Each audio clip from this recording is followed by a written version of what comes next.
ఒక అనుకోని అంటే ఒకవేళ పుట్టిన వాళ్ళు గిట్టక తప్పదు.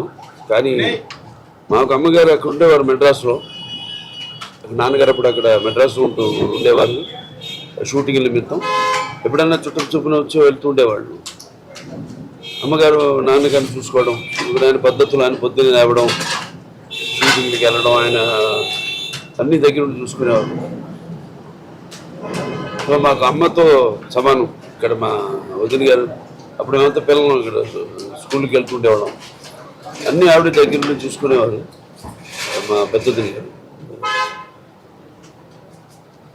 అదే పాత రోజులను గుర్తుకొస్తారు. చిన్నప్పుడు ఇలా మమ్మల్ని పెంచింది ఆవిడ ఎంతో ఆప్యాయంగా, ఎంతో తల్లితో సమానంగా.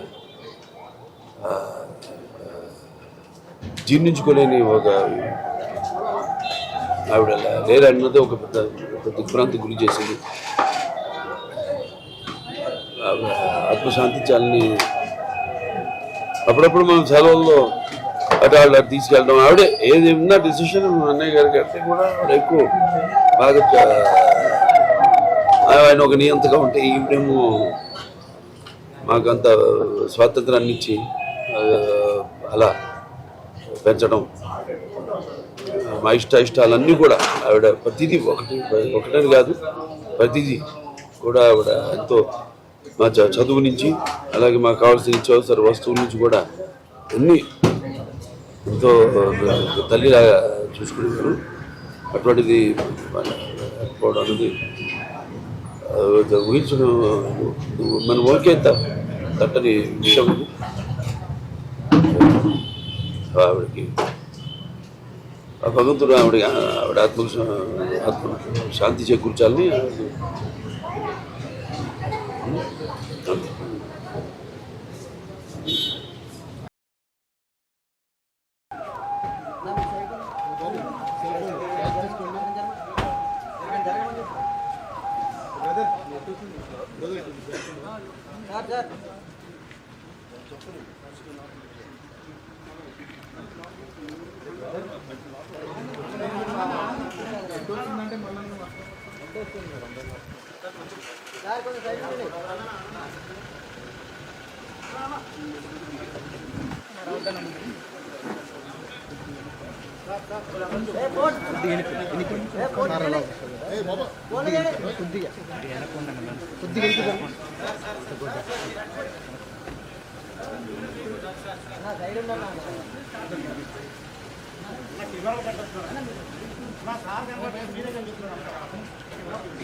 ఆనందన్న మొత్తం కవర్ చేస్తున్నావు.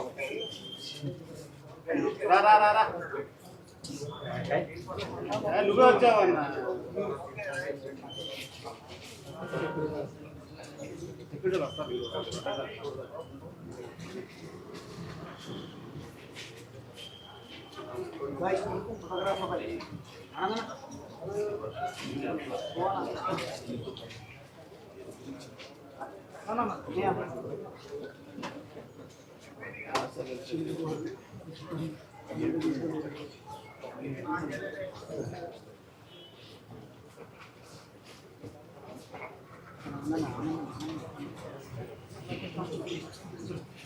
అందరికీ నమస్కారాలు. ఈరోజు మా కుటుంబంలో అందరికంటే పెద్దగా ఉండే జయకృష్ణ గారి సత్యమని పద్మజి గారు దొరకవడం చాలా బాధాకరం. ఈ కుటుంబానికి చాలా తీరని లోటు. నాకు పెళ్లిగా కొనుక్కుండిచ్చి జయకృష్ణ గారితో అదే మరిగా ఆవిడతో పరిచయం ఉండేది. మా పెళ్లి విషయంలో కూడా మీరే పెద్దగా ఉండి కూడా అన్నీ చూసుకున్నారు. ఇంట్లో కూడా అందరూ యంగ్స్టర్స్గా ఉంటే మా అత్తగారి తర్వాత ఆవిడే పెద్దరికం చేస్తూ అందరినీ ఏ విధంగా అన్ని విషయాలు చూసుకోవాలని చూసుకుంటూ వచ్చారు. అలాంటి ఒక విధంగా చెప్పాలంటే అందరికీ ఏ అవసరాలు ఉన్నా కానీ కుటుంబానంతా కూడా కలుపుకుంటూ ముందుకు పోయారు. ఇటీవల కాలంలో వాటికి సుస్థి కావడం, అనారోగ్యం కావడం, దాంతో ఈరోజు తెల్లవారితో చనిపోవడం చాలా బాధేస్తుంది. ఓసారి అందరికంటే జయకృష్ణ గారికి కూడా చాలా తీరని లోటు ఇది. ఓసారి ఈ వయసులో ఇలాంటి రావడం చాలా బాధేస్తుంది. కానీ ఇది ఇలాంటి సమయంలో నా బావగారికి అయితే ప్రగాఢమైనటువంటి సంఘీభావాన్ని సానుభూతి తెలియజేస్తూ దేవుడు ఆయనకి అన్ని విషయాల్లో ముందుండాలని కోరుకుంటున్నాను. నాకు ఈ కుటుంబంతో పరిచయం అయింది మొట్టమొదటిసారిగా ఈయన నాకు పరిచయం అయింది ఒక సినిమా ఎగ్జిబిటర్గా. నేను అప్పుడు సినిమాటోగ్రఫీ మినిస్టర్గా ఉంటే ఫస్ట్ టైం నా దగ్గరికి వచ్చేవారు. అక్కడి నుంచి పరిచయం, తర్వాత మా నాయకుడు అయినటువంటి మామగారు అయినటువంటి రమారావు గారిని కలవడం అవన్నీ జరిగాయి. ఈయనే అన్ని విషయాల్లో ముందుండారో చూశారు. అలాంటి వ్యక్తికి ఈరోజు రావడం చాలా బాధేస్తుంది. ఏదేమైనా మేము అందరం అండగా ఉంటాం. ధైర్యంగా ఉంటాడు, ధైర్యంగా ఉండడం. ఇది ఎవరూ తీర్చలేని లోటు, చాలా బాధాకరమైన సంఘటన. తలుచుకుంటూ ఒకసారి చాలా బాధేస్తుంది. ధైర్యంగా ఉండడం తప్ప వేరే మార్గం లేదు. Thank you.